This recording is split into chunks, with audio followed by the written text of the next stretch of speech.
श्री गणेशाय नमः। इंदिरा एकादशी व्रत कथा। धर्मराज युधिष्ठिर कहने लगे कि हे भगवान, आश्विन कृष्ण एकादशी का क्या नाम है, इसकी विधि तथा फल क्या है, सो कृपा करके कहिए। भगवान श्री कृष्ण कहने लगे कि इस एकादशी का नाम इंदिरा एकादशी है। यह एकादशी पापों को नष्ट करने वाली तथा पितरों को अधोगति से मुक्ति देने वाली होती है। हे राजन, ध्यानपूर्वक इसकी कथा सुनो। इसके सुनने मात्र से ही वायव्य यज्ञ का फल मिलता है। प्राचीन काल में सतयुग के समय में महिष्मती नाम की एक नगरी में इंद्रसेन नाम का एक प्रतापी राजा धर्मपूर्वक अपनी प्रजा का पालन करते हुए शासन करता था।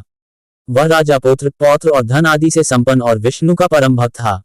एक दिन जब राजा सुखपूर्वक अपनी सभा में बैठा था तो आकाश मार्ग से महर्षि नारद उतरकर उसकी सभा में आए। राजा उन्हें देखते ही हाथ जोड़कर खड़ा हो गया और विधिपूर्वक आसन व अर्घ्य दिया।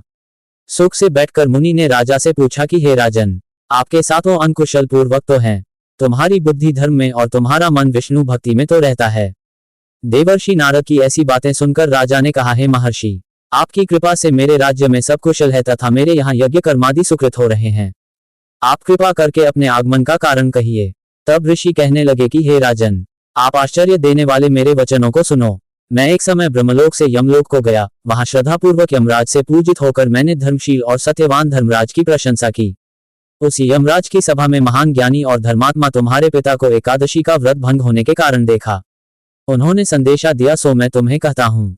उन्होंने कहा कि पूर्व जन्म में कोई विघ्न हो जाने के कारण मैं यमराज के निकट रह रहा हूँ। सो हे पुत्र, यदि तुम आश्विन कृष्णा इंदिरा एकादशी का व्रत मेरे निमित्त करो तो मुझे स्वर्ग की प्राप्ति हो सकती है। इतना सुनकर राजा कहने लगा कि हे महर्षि, आप इस व्रत की विधि मुझसे कहिए। नारद जी कहने लगे, आश्विन माह की कृष्ण पक्ष की दशमी के दिन प्रातः काल श्रद्धापूर्वक स्नान आदि से निवृत्त होकर पुनः दोपहर को नदी आदि में जाकर स्नान करें। फिर श्रद्धापूर्व पितरों का श्राद्ध करें और एक बार भोजन करें। प्रातः काल होने पर एकादशी के दिन दातून आदि करके स्नान करें। फिर व्रत के नियमों को भक्तिपूर्वक ग्रहण करता हुआ प्रतिज्ञा करें कि मैं आज संपूर्ण भोगों को त्याग कर निराहार एकादशी का व्रत करूंगा।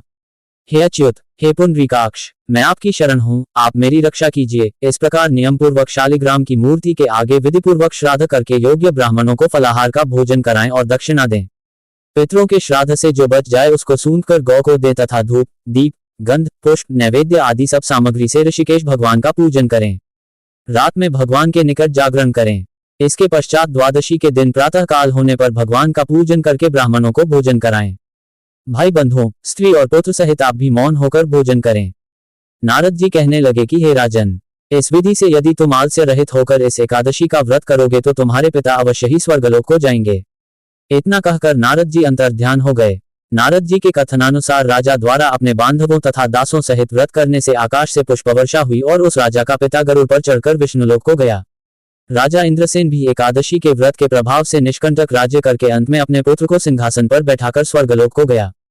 हे युधिष्ठिर, यह इंदिरा एकादशी के व्रत का महात्म्य मैंने तुमसे कहा।